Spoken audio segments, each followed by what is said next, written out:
नमस्कार दोस्तों, स्वागत करता हूं एक नई कहानी में। आज जो मैं कहानी आपको सुनाने जा रहा हूं, ये कहानी है लखनऊ की। लखनऊ में एक इलाका पड़ता है चिन्हट। चिन्हट के पास ही एक गांव है जिसका नाम है सेमरा। सेमरा में एक विधवा औरत जिसका नाम उषा सिंह होता है, वो अपनी बेटी जिसकी उम्र 13 साल होती है उसके साथ रहती है। और अपने घर में वो दो माँ बेटी ही रहा करती थी। इनकी की उम्र करीब 13 साल थी। वो अपनी माँ के साथ ही उसी घर में रहा करती थी। उसकी माँ उसके पिता के निधन होने के बाद में अक्सर बाहर कमा के लाया करती थी और अपनी बेटी का भरण पोषण किया करती। जब पिंकी की उम्र करीब 1 साल की रही होगी तभी उसके पिता की मृत्यु हो जाती है और उसके बाद उसकी जिम्मेदारी पालने की उसकी माँ उषा सिंह पे आ जाती है। उषा सिंह दिन रात मेहनत करती और अपनी बेटी को पालने में लगी हुई थी। उसको पढ़ाना लिखाने की सारी जिम्मेदारी। उधर पिंकी भी धीरे धीरे बड़ी हो रही थी। उसकी उम्र करीब 13 साल की हो गई है। और जब पिंकी अपनी घर की छत पे जाती है तो देखती है कुछ इस तरह का नज़ारा होता है वहाँ का, जो देख के वो ज़ोर ज़ोर से चिल्लाती है, लोगों को मदद के लिए बुलाती है। और आसपास के लोग जब उसकी चिल्लाहट सुनते हैं तो उसकी चिल्लाहट में जो डर था उससे ऐसा लग रहा था कुछ ना कुछ गलत घटा है, इस वजह से वो चिल्ला रही है। उसके बाद कुछ ना कुछ गलत हुआ है ऐसा उन सभी को महसूस होता है और सब दौड़ करके उसके घर की तरफ दौड़ जाते हैं। और वहाँ देखते हैं तो वहाँ का नज़ारा कुछ बहुत ही अजीब होता है, क्योंकि जो उषा सिंह थी उसकी वो थी जो बेसुध पड़ी हुई थी। उसके शरीर से चारों तरफ से खून निकल रहा था जैसे किसी ने ब्लेड मारी हो। और उसके बाद जो लड़की होती है पिंकी सिंह, वो अपने मामा को फ़ोन कर देती है। उसके मामा रवि वहाँ आ जाता है। आकर के पुलिस को फ़ोन किया जाता है और पुलिस मौके पे पहुँचती है। तो सभी के बयान लिए जाते हैं। तो वो कहती है कि जब मैं घर में आई तो मेरी माँ इसी कंडीशन में मिली, मुझे ये नहीं मालूम कि उसके साथ ऐसा किसने किया। और पुलिस जांच कर रही होती। तभी रवि का बयान लिया जाता है। रवि कहता है कि सब कुछ भी हो, मेरी जो बहन है उसके साथ जो ये किया है शायद उसकी बेटी पिंकी ने किया है। पुलिस से पूछती है ऐसा क्यों कह रहे हैं आप कि पिंकी ने ऐसा किया है। तो वो कहता है कि अक्सर इन दोनों माँ बेटों में झगड़ा होता था। अड़ोसी पड़ोसी के बयान से भी ये पता लगता है कि उनमें अक्सर कलह हुआ करती थी और एक दूसरे से लड़ाई किया करती थी। इसी के चलते शायद पिंकी ने ऐसा कुछ कर दिया। उसके बाद पुलिस उसकी उषा सिंह को उठाती है, उठा करके हॉस्पिटल में एडमिट करवाती है। एडमिट करवाने के बाद में 2 घंटे करीब बाद पुलिस उसको अरेस्ट कर लेती है, पिंकी को। और पिंकी को अरेस्ट करने के बाद थाने ले जाया जाता है। उसे कड़ाई से पूछताछ की जाती है। पूछताछ के दौरान पिंकी अब टूटने लगती है पुलिस के सामने और सारी हकीकत पुलिस के सामने रखती है। और पुलिस को बताती है कि मेरा एक दोस्त है जिसका नाम सलीम है, उसके साथ मेरा प्रेम प्रसंग है और मैं उसके साथ काफ़ी नज़दीक परिस्थिति में मेरी माँ ने मुझे देख लिया था। और देखने के बाद में कलह हुआ और कलह होने के बाद में हमसे ये दोनों ने मिलकर के उसका गला घोट के उसकी हत्या करने की कोशिश की। जो उधर पिंकी की माँ होती है उषा, उसने दम तोड़ दिया होता है। दम तोड़ने के बाद पुलिस उसकी पोस्टमार्टम करवाती है। पोस्टमार्टम करने के बाद उसको किसी कांच के हथियार का इस्तेमाल किया है, जैसे कांच के कोई शीशे से उसके शरीर के को काटा गया हो जिससे उसकी मृत्यु होगी। अब पुलिस उससे पूछताछ करती है तो सलीम का नाम जैसे ही लेती है और सलीम को पकड़ने के लिए पुलिस की टीम तैनात कर दी जाती है। और जैसे वो भागने की कोशिश कर रहा होता है तभी पुलिस उसको अरेस्ट कर लेती है। अरेस्ट करके थाने में लिया जाता है।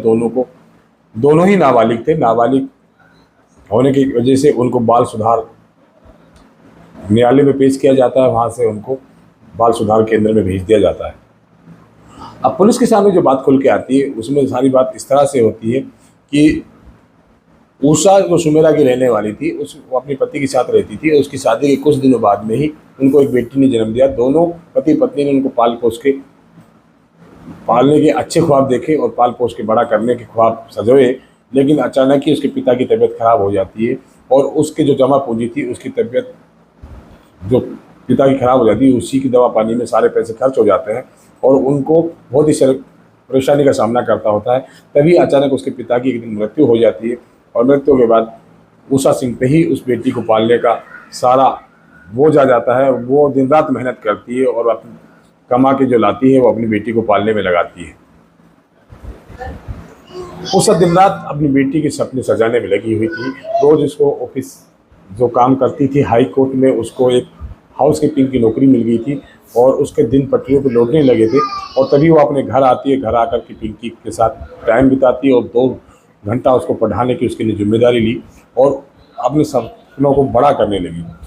पिंकी धीरे धीरे बड़ी हो रही थी और तभी पिंकी करीब 10 साल की उम्र हो जाती है तो उसके पड़ोस में एक सलीम नाम का लड़का रहता है, जो उसके बिल्कुल पड़ोस में रहता था। जैसे कि बच्चे अक्सर मोहल्ले के खेला करते हैं एक साथ, वो दोनों एक साथ खेलते खेलते बड़े हुए और उसके बाद दोनों में दोस्ती बनने लगी। इधर सलीम उस लड़की से कुछ अलग तरह का रिश्ता कायम करना चाहता था और उसी वजह से सलीम की उम्र क्योंकि 4 साल बड़ी थी और वो जानता था कि इस लड़की के साथ आखिर में क्या रिश्ता बनाया जा सकता है, और इसी वजह से वो उसको महंगी चॉकलेट ला कर दे देता था और कहता था कि अपनी माँ से छुपा के रखना, उसको पता लग गया तो तुम्हें लड़ाई मिलेगी।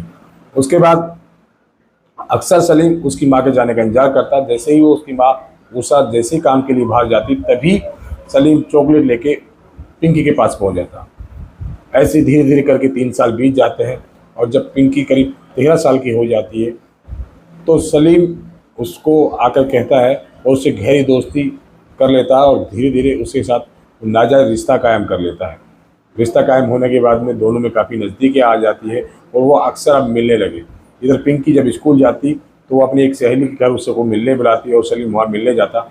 ऐसे ही अड़ोस पड़ोस में ये चर्चा होने लगी, किसी ने इसको देख लिया सलीम से मिलते हुए तो उसकी माँ को कहा गया कि उषा तुम्हारी जो बेटी है वो तुम्हारे ऑफिस जाने के बाद में सलीम से अक्सर मिलती है, अक्सर सलीम तुम्हारे घर भी आता है और घंटे घंटे तुम्हारी बेटी के साथ रहता है। लेकिन उसकी माँ ये विश्वास नहीं कर पा रही थी कि जिस बेटी को वो पाल पोस के बड़ा कर रही है, जिसके लिए सपने सजो रही है, वो आखिरकार उसके साथ ऐसा कैसे कर सकती है। तो पिंकी की माँ ये सोचती है कि आज मैं खुद ही सतर्क होती हूँ, खुद ही अपनी बेटी के बारे में देखती हूँ, दुनिया की कहे हुई बातों में मैं नहीं लगूंगी। उसके बाद वो ऑफिस जाती है और ऑफिस से अचानक छुट्टी लेके एक दिन दोपहर में घर आ जाती है। जैसे ही दोपहर में घर आती है, दरवाज़ा खोलती है, खोलते ही सलीम और जो पिंकी हो वो एक गलत स्थिति में सामने पेश होते हैं, मिलते हैं उसको। तो वो बहुत तेज़ गुस्सा हो जाती है। गुस्सा होते ही जैसे सलीम को पता लगता है तो सलीम उठ के वहाँ से भाग जाता है और फिर वो अपनी बेटी से बहुत फटकार लगाती है और उसके सामने रोती है, गिड़गिड़ाती है कि मैंने तेरे लिए ऐसा कुछ किया। अब जो उषा सिंह थी वो बहुत ज़्यादा सतर्क हो गई थी, वो कोशिश कर रही थी कि किसी तरह इन दोनों को आपस में ना मिला जाए और इसी सतर्कता के चलते करीब उनको 10 दिन से एक दूसरे से मुलाकात नहीं हुई। उसके बाद एक दिन वो अचानक ऐसे ही जाती है ऑफिस के लिए तो सलीम उसके घर आ जाता है और जैसे ही घर आता है तो उनके बीच में वही प्यार प्रसंग की कहानी चलने लगती है।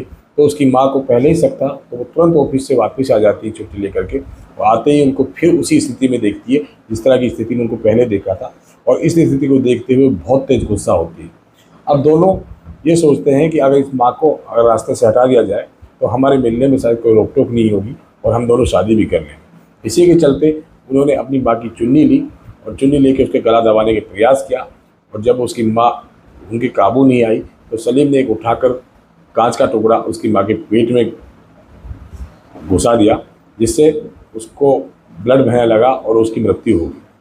उसके बाद पुलिस ने सभी दोनों को गिरफ्तार किया, गिरफ्तार करके इन दोनों को बाल सुधार गृह में भेजा। जिस माँ ने अपनी बेटी के लिए इस तरह के सपने सजाए हो, आखिरकार वो बेटी वो भी नाबालिग होते हुए भी इतना बड़ा प्लान कैसे कर सकती है। ये है इस कहानी का सार। ऐसी झकझोर देर रिश्तों की कहानी आपके लिए लेते फिर आएंगे। तब तक के लिए जय हिंद, जय